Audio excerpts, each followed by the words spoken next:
السلام عليكم. لا تنسوا الإعجاب والاشتراك في القناة تشجيعا لنا لمزيد من العطاء والتألق.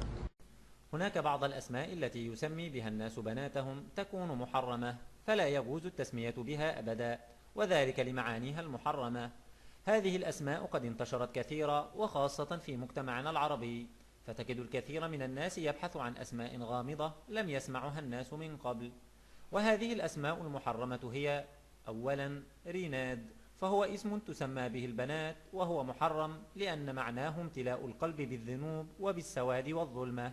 ثانيا، ريماس، أيضا هو اسم محرم لأن معناه الظلمة التي في القبور، وقيل أنه يطلق على صغير الجن. ثالثا، لارا، فهو اسم محرم لأنه اسم روماني معناه آلهة البيوت، وهذا محرم، فلا إله إلا الله تعالى هو الإله الواحد الأحد.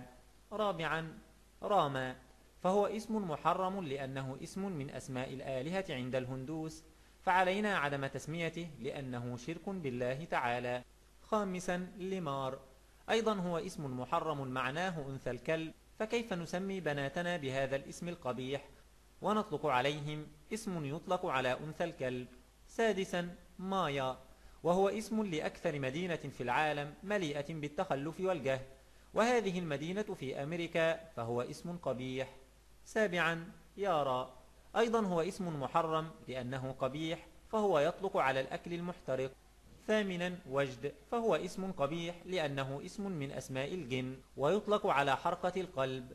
تاسعا، وتين، هو اسم لطائفة من الكفار يفعلون الفواحش. عاشرا، هنوف، وهو اسم لأنثى الجن تعيش في دورات المياه.